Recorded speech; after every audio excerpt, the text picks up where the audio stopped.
Good morning. I'm just going to wait for you guys to tune in.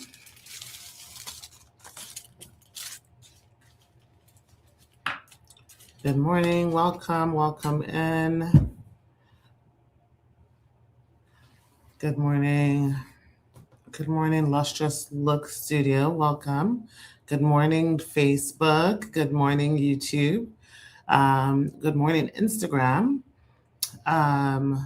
Gabby, good morning. Grod 302, good morning. Ava Mary Chuma, good morning. How's everyone doing? Come on in. If this is your first time, hello, welcome. Thanks for tuning in. You can let me know where you're tuning in from so I can give you a shout out. Thank you so much, Gabby. I appreciate that. For those of you who don't know me or tuning in for the first time, my name is Ayesha Chidole, and I'm an immigration lawyer here in the United States. I'm based in Atlanta, Georgia, but I take cases in all 50 states. So I can help you with your family immigration matter, your humanitarian-based case, your appeals. We handle some removals, some bonds, some detention. You can call us 407-995-6567 or 678-325-1037. You can also send a WhatsApp to 404-333-8751. So let me put that number in here. I know I said I was going to pin my number in, so let me just pin it before I get to talking. 6567 or WhatsApp. Just give me a second, guys. I can't talk and type numbers at the same time. 404. Let's see, 333-8751. Okay. So let me pin that. Hi from Brooklyn. I was just in the New York area this weekend. This weekend was my brother's funeral. And I feel much better. It was very beautiful. It was a very beautiful funeral. So very, very emotional, but very comforting just knowing that, you know, he made such an impact in the world, even though his life was cut short. I come today feeling very renewed and know he's watching over us and the rest of my family. Okay, so let's get right into it. Hey, Ashani, how are you? Ashani's the best lawyer in the world. Thank you so much. Okay. So one thing I wanted to talk about if I start answering questions, you know, I told you guys that as I hear things or kind of see a trend based on some of what all these proclamations of a pause, a freeze, a ban, that I was going to give you guys updates just to let you guys know, you know. So on, you know, we had a client who we're Nigerians, and pardon me, my nails look crazy because again, you know, I've been out of town. It's just been crazy. I haven't even done any self-care, which I don't even care about right now. But anyway, we had a Nigerian couple who had a marriage-based interview, and so with the adjudication of the pause on cases from these 39 countries, you know, of course, Nigeria is on the list. So one of the things that we did was we called USCIS saying, okay, they're on the list. Should we be coming to the interview, or what are you all doing? So they told us, go ahead and come to the interview. A couple went to the interview. The interview went very well. And, you know, the officer said that he will be approving them. And so that was on Wednesday. So what I'm waiting to see is if they are going to approve them, you know, now, or if it's going to be after April. But there's absolutely no reason to not approve that couple. But so I'm giving you that update. I have another update to say that they are continuing through that process. You know, and I don't know if it's field office specific or if it's officer specific. Why do I say that? There are some officers who have canceled interviews and said, you know, we can't make a decision, so we're canceling the interview until we can start interviewing. So we've had a mixed bag. So it's essentially what I'm saying. They're still processing cases.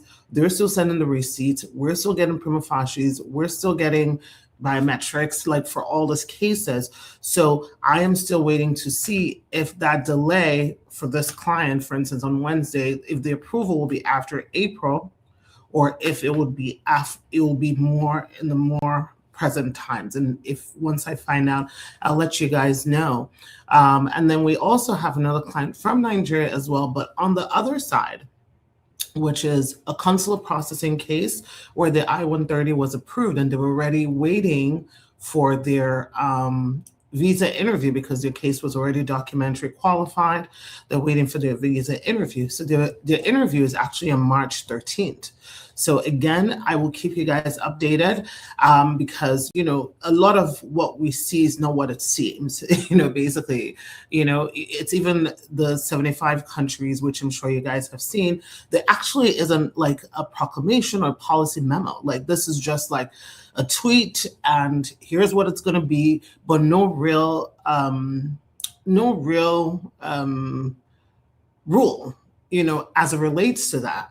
So, you know, as you guys know, I'm generally hesitant to jump on the bandwagon of stuff until I know for a fact what the policy is and what it is rule. So, you know, I have posted it for those of you who don't know, you can check somewhere in my timeline what they're saying. But until we have that, you know, these 75 countries, they're saying that these 75 countries, if you're trying to consular process from outside of the United States for immigrant visas, which would mean things like green cards, you know, permanent residency, that those are on pause. It's very, very important that you understand that a pause does not mean a ban or a denial. You know, I know that some of these laws overlap because some of these countries are countries that actually have bans and some don't have bans. They're just pause. And that's why it's really hard for any lawyer to tell you for a fact, because quite frankly, none of us know, because these rules or these proclamations or these tweets are just so new. And so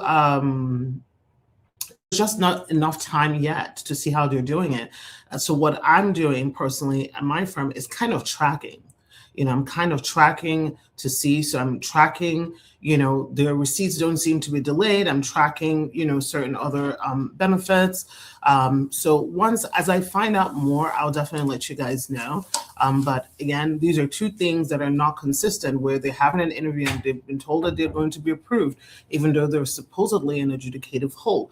I have a feeling that the officers, you know, this is, I don't know if it's true or not, like they've probably maybe told them, like interview them if they have like a solid case, maybe just approve it. I don't know. We'll find out, you know, sooner rather than later. Okay, let me answer some questions. If the proposed new public charge rule passes, I filed my spouse an I-130 last year and my handicapped son is on Medicaid, and I wonder if that will affect my spouse, or does the spouse get Biden admin public charge? So your handicapped child on Medicaid should not affect the public charge rule. That's a matter of right for most kids with medical conditions that have to stay on lifelong healthcare. So I highly doubt it. But again, until the rule actually passes and I can actually read it, I don't want to tell you something that is inaccurate. But in any administration, Medicaid has never been a problem. You know, what you want to think about is public assistance related to you being able to support your household, like being on food stamps, you know, assisted government assisted housing, you know, all of those types of things. Those are the things that would be weighed in terms of, you know, public charge, the way they do it. And the way it was done in President Trump's 1.0, it's a scale. It's like a sliding scale. So they would have, these are all the public charge. There were 7 things that you had to meet, you know, which is your ability, your health condition, your education, your ability to speak English, your ability to pay for health insurance, your credit, both petitioner and beneficiary, what was the other one they had again? What was your highest education level? There's one more thing I can't remember right now. So what they would do is they would weigh those things and weigh to your positives and decide based on the weight, should this person be approved or not. So I suspect it would look similar to that again. But again, I don't know. We'll wait and see when they make it final. Okay. Okay. Do you advise if it is okay to file in my adjustment of status right now? Again, I feel like I say this in every live. You should absolutely be filing. If you're eligible for an immigration benefit, why wouldn't you file? Would you rather be out here with nothing when they pick you up and detain you and they send you on a boat, a ship, or whatever, plane straight to wherever they want to? Because these days is not necessarily to your home country that they're sending to. You should file if you're eligible. The key is you really need to have an airtight case. This is not a time for sloppiness, for just saying, let me just put something together, let me just file it, or I'm just filing this for work permit. You need to have a solid case. It's not a time to be sloppy. That's what I will say. If you have a solid case, what is the worst that can happen? Yes, they detain you, and then you try to get out on bond, and then you do finish your case with an immigration judge. But as long as you're eligible for something, but if you are eligible for something, you should be moving forward with gaining status so that you are not in this really horrible position of fear and panic and pandemonium for a lot of people. I mean, US citizens are afraid, let alone immigrants. I cannot even imagine the terror that the people in Minnesota or every state that eyes decides to tackle what they're feeling. So yes, you should absolutely file. Okay.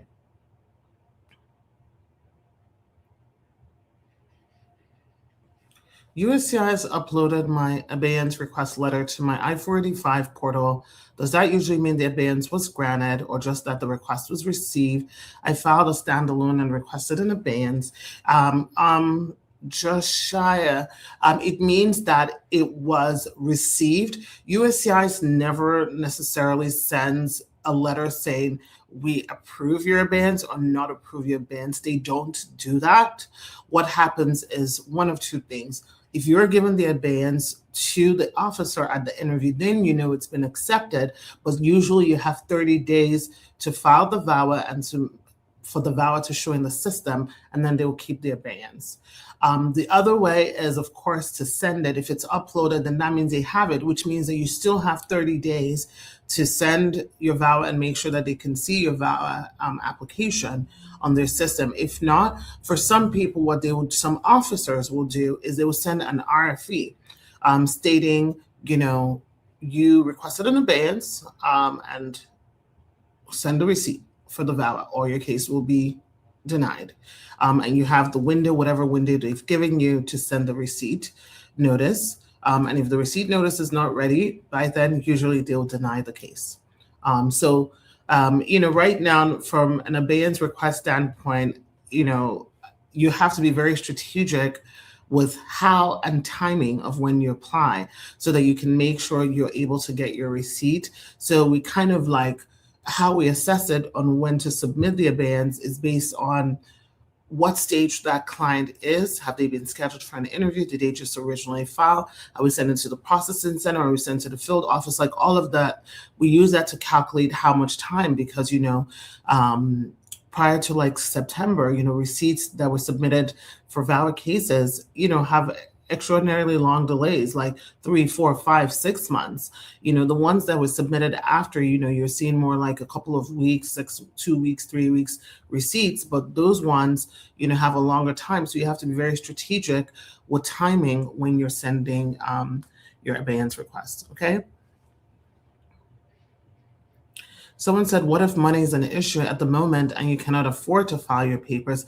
Then go find a nonprofit organization that can assist you, but make sure you're using a lawyer and people that are trained and work immigration every day, not people that are just telling you, well, oh, just bring your forms, I can fill your forms, but have no liability. Their name is not listed there as a preparer. So quite frankly, they could care less what happens to your case. If you are hiring someone and they're not willing to put their name on there as a preparer of your form, so that, if they say, who helped you with this? You say this firm or this organization or this agency, that should be your sign not to use them, okay? Also, if money is an issue, see if your petitioner, like a lot of law firms, including our law firms, we have payment plans. We also have financing. We also have nonprofit immigration loan agencies that we work with. So we try to give people different options, for payment plans, and financing. So, you can certainly check with us, or many of the law firms also offer that opportunity. But don't let that be what stops you from at least checking. Because, if let's say you're here saying, I know I'm eligible, but I don't even want to call or consult with a lawyer because I know I can't afford it, then you're missing out on knowing whether you have payment options or payment plans. You know what I'm saying? So you should just check there, um, you know, and stuff. All right. This person says, I have a VAWA, almost 3 years, no request for evidence, prima facie determination, renewing every 6 months. What do I expect? What should I expect? You should expect to probably be hearing something relatively quickly.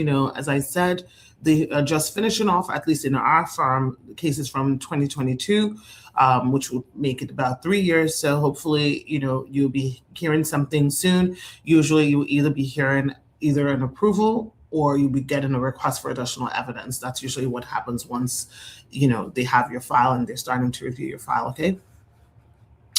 I filed for a VAWA category CO9 and it's been 15 months, no EAD, and I'm not from the 39 countries. Is that normal? Mohammed, it will depend on whether you have, did you submit an I-485?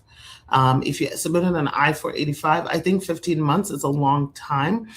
So this would be a good time to do an inquiry to find out what the delay is, all right?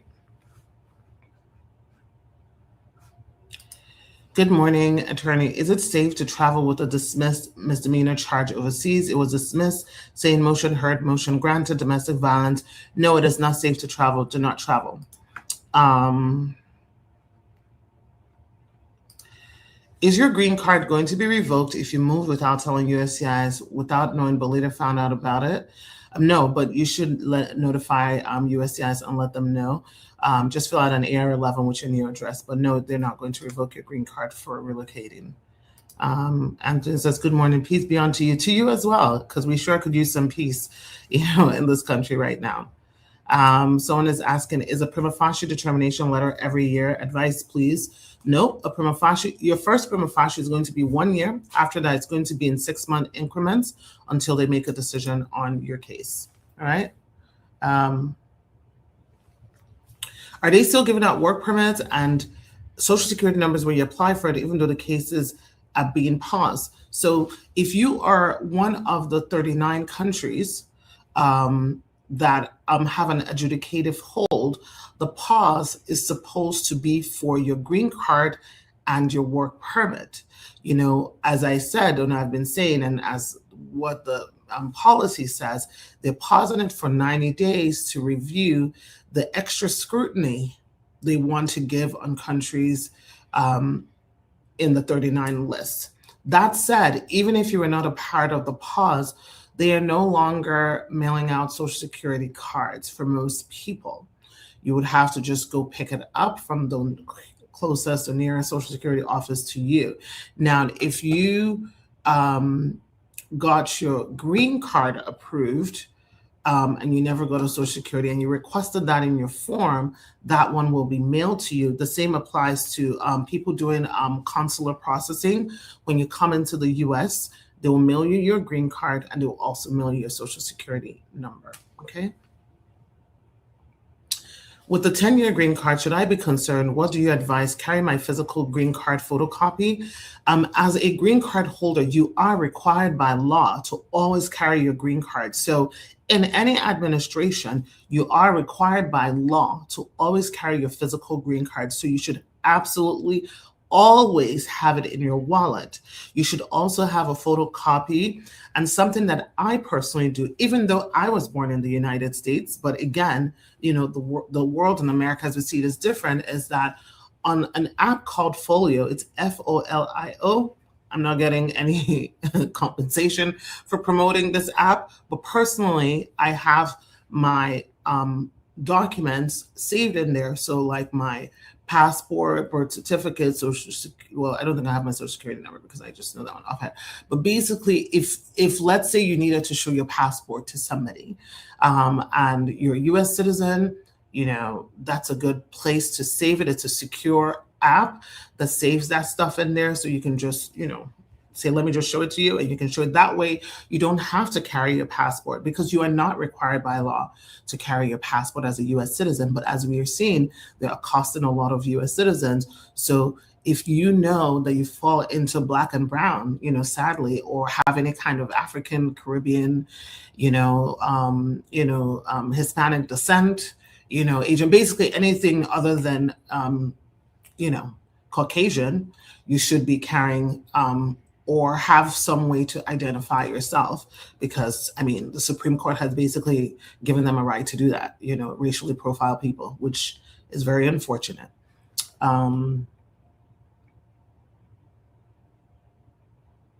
Is this a direct WhatsApp for you or just your office? I really need to explain my situation to you. It is to our office, Vince. If you want to explain your situation to me, book a consultation. Call the number right there that's pinging there, or send a WhatsApp and let them know you would like to schedule a direct consultation with me. Siobhan says, I thought you were born in Nigeria. I don't know why I thought that. No, I wasn't born in Nigeria. I was actually born in Houston, Texas. But you might think that because, depending on who I'm talking to, my Nigerian accent comes out, because I did go to high school and elementary school in Nigeria. So I'm definitely, from Nigeria. I identify as Nigerian American, and, even though I've spent more of my life here in America, I'm definitely very Nigerian. Okay. What's the current timeline for N400, slow or fast? The timeline is going to depend on what country you're from. If you're not from one of the 39 countries, right now we're seeing somewhere between like 4 to 9 months for most people. If you are from one of the 39 countries, expect an additional 3 months extra, to whatever case that you have. We will find out very soon enough what they want to do. At least they gave us a timeline of saying, they're going to give directives in 90 days from January 1st. So that's why it's like April 1st. So we'll see. I filed for citizenship from 170 days, and I have an extension green card for 48 months. Is this normal? Because no one answers the timeline. Your sentence doesn't make sense without context. If you are getting an extension for your green card for 48 months, it means that you have a 2-year conditional green card. Am I correct? If you have a 2-year conditional green card, and then you filed, so you had that, and then you now filed for citizenship, and you filed 170 days ago, which is less than 6 months, you are in a very normal timeline. I got a biometrics appointment request from USCIS, but the letter has still not arrived when the date on the notice is January 22nd. Should I wait till the date to call and check, or call earlier? Well, if the letter didn't arrive, how do you know it's January 22nd? If it's in your USCIS portal, print it out and take it with you to the biometrics office, which would be in like 2 days. Tracy says, with everything going on, should green card holders be concerned? Yes, everyone should be concerned, even US citizens, because a lot of what is happening is very, let me not use a swear word, but it's messed up. So you can imagine the swear word I would like to use, where US citizens are being profiled as well, green card holders are being profiled, non-green card holders. Basically, it's the wild, wild west out here. So you should be concerned, and if you are a US citizen, this is why your vote matters. And this is why when election time comes, you should not be apathetic. You should not be saying this person needs to be perfect or that person needs to be perfect. You need to get out there and vote. That's all I would say about that. Okay. What if someone overstays their visiting visa and marries a US citizen and they're from one of the countries on the 75 list? Should they still file for adjustment of status? Yes, the 75 list is for consular processing, which is different from adjustment of status. Remember, there are 2 ways to get a green card. Adjustment of status, which is done inside the United States, and consular processing, which is outside the United States. If you are inside the United States and you overstayed and married a U.S. citizen, you are eligible for adjustment of status. Because I don't know your country, I can't tell you if it's on the 39 list that has an adjudicative hold. But even if you have the adjudicative hold, you should still be filing, because an adjudicative hold means that there's going to be delays in a decision in your case, not that you're not eligible, which is different from if you're outside the country and you're experiencing a ban. And remember, the ban is for 39 countries. It's not for all 75 countries, which is why all of this is so confusing. So, typically it's easier for me to to tell each person based on their country what your situation is here in America and what your situation is if you're outside of America.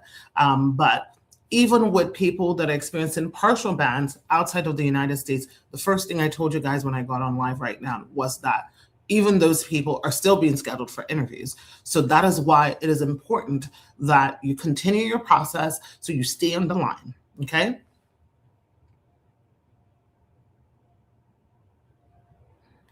Okolo says, do you think the Nigerian partial USA ban will be lifted in June? No idea. I can't tell you. Is it safe to travel outside the country with your 10-year green card? Someone that got approved last September, they want to travel back to their home country, Trinidad. Guys, please remember, this rule does not apply to you if you already have a 10-year green card. This is first of all, let's start with this.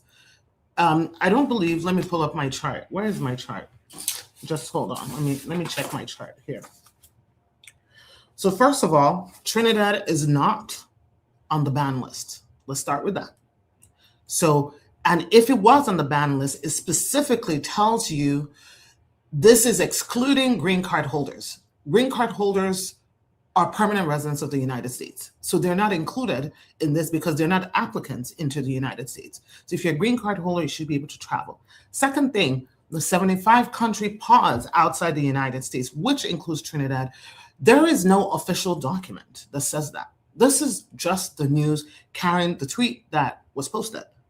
And even if there was a ban, you don't need an immigrant visa. You're already a green card holder.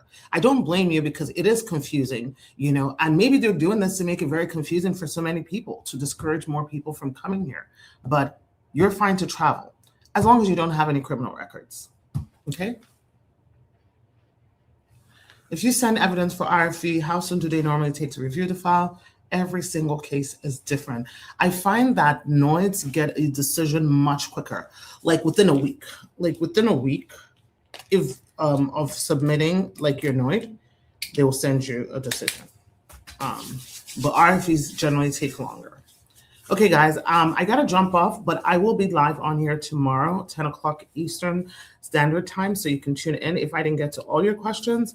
But if you do want a confidential consultation, or you want to find out specifically about your own country and how that affects your application, or you applying for someone else, call our office, 407-995-6567 or 678-325-1037. Or you can send a WhatsApp to 404-333-8751. All right, guys, bye.